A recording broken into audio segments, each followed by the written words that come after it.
السلام عليكم ورحمة الله ومرحبا بالكاع المسلمين. Aziz Akhanouch, Premier ministre du Maroc et représentant de Sa Majesté le Roi, a récemment participé au sommet Russie-Afrique sous la présidence du leader russe Vladimir Poutine. Ce sommet qui revêt une importance cruciale, particulièrement dans le contexte aujourd'hui d'une guerre sans précédent entre les Occidentaux et Moscou qui affecte grandement l'Europe. Dans cette vidéo, nous allons analyser avec soin la situation entre la Russie et l'Afrique en nous concentrant sur les intérêts du Maroc et du continent africain avec leurs relations avec Moscou. À l'heure où le monde unipolaire américain s'efface progressivement, la redistribution des cartes internationales offre à l'Afrique une opportunité unique de trouver sa place et de s'affirmer en tant que continent jeune et dynamique. Le Maroc, en tant qu'inspiration pour de nombreux pays africains,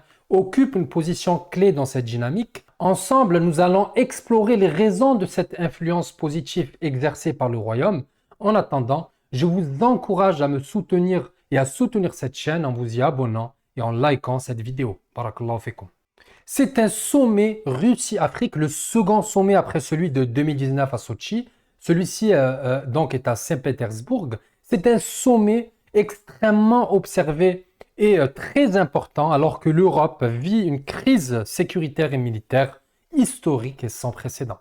Arnouch a récemment pris part à ce sommet où la Russie affiche clairement son ambition d'étendre son influence sur le continent africain. Lors de cet événement, le Premier ministre Arnouch a transmis un message essentiel de Sa Majesté le Roi Mohammed VI, Allah Yansuro, soulignant la nécessité pour l'Afrique de poursuivre ses intérêts en établissant des partenariats et des relations non seulement avec la Russie, mais également avec les autres pays du monde, en mettant l'accent sur les intérêts des pays africains. Le discours et le message du Premier ministre Arnouch a mis en évidence le potentiel humain et naturel colossal de l'Afrique qui aspire légitimement à devenir indépendante et souveraine dans l'avenir. Dans le contexte actuel, notamment dans le contexte géopolitique actuel, les Occidentaux, en particulier la France, voient leur influence en Afrique s'amenuiser, laissant place à la montée en puissance de la menace hégémonique chinoise et russe, comme on l'a récemment observé, que ce soit au Burkina Faso, au Mali ou récemment au Niger. Le Maroc, en tant que modèle pour de nombreux pays africains, présente sa vision. L'Afrique ne doit pas simplement remplacer un colonisateur par un autre, mais plutôt établir des relations diplomatiques et économiques basées sur des intérêts mutuels, le respect des nations africaines et surtout la non-ingérence dans les affaires internes africaines. Le Royaume du Maroc, qui entretient cette posture pragmatique, entretient des relations équilibrées et régulières avec des acteurs majeurs tels que les États-Unis, la Chine et la Russie. Pour ce qui est des relations entre Rabat et Moscou, ces liens historiques remontent à plusieurs siècles, mais le Maroc sait que cela ne suffit pas. Depuis la visite du roi Mohammed VI en 2016, les relations qui étaient historiques entre le Maroc et la Russie se sont considérablement renforcées, établissant un partenariat entre les deux nations profond dans des domaines tels que l'agriculture, l'énergie, la technologie et la culture. D'ailleurs, pendant ce sommet Russie-Afrique, le Maroc et la Russie ont signé une entente, donc un mémorandum d'entente pour la construction d'une usine de dessalement russe au Maroc. Et tout cela alors que le Maroc renforce ses relations avec Israël et avec les États-Unis.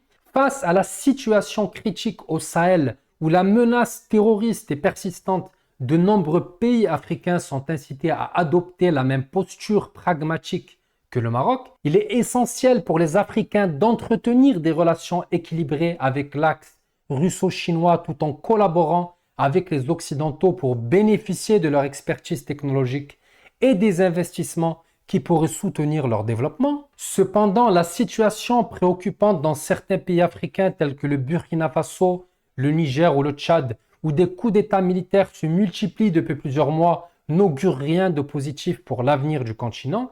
Cette dynamique risque de conduire à l'émergence d'un néocolonialisme russe 2.0 avec des mercenaires prenant la place des forces européennes. C'est donc aux Africains de revendiquer leur souveraineté et leur indépendance tout en exigeant des dirigeants politiques à la hauteur de ces enjeux, les peuples africains ont un rôle donc crucial à jouer dans la définition de leur avenir et une responsabilité immense dans la construction d'une Afrique forte et prospère.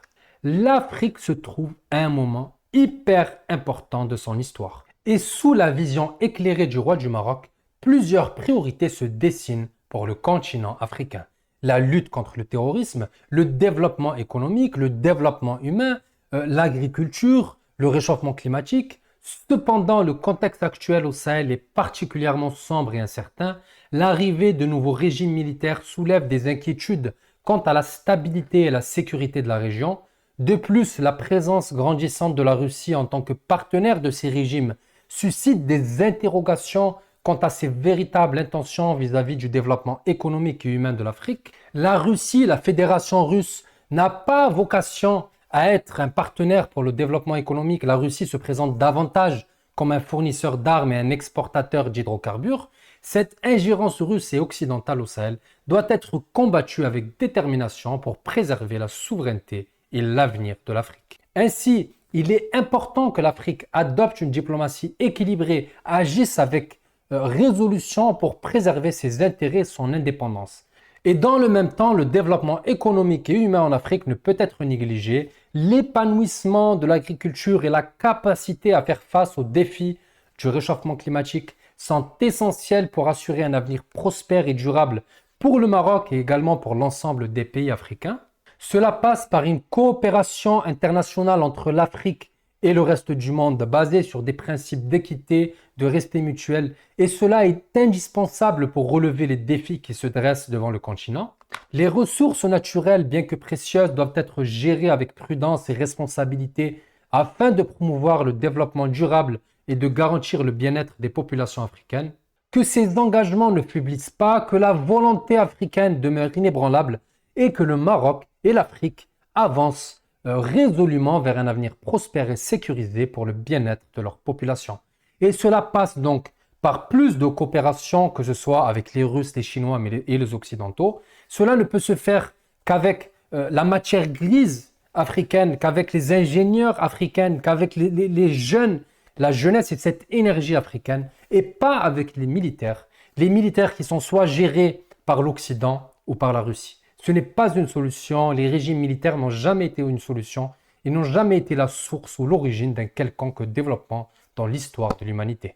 Barakallahu fikum. Merci d'avoir regardé cette vidéo jusqu'à la fin. Encore un grand merci à vous pour tous vos soutiens, vos commentaires, vos abonnements. Barakallahu fikum, c'est ce qui m'aide à avancer. Barakallahu fikum encore une fois. Allah yajazikum bi khair. Wassalamu alaikum wa rahmatullah.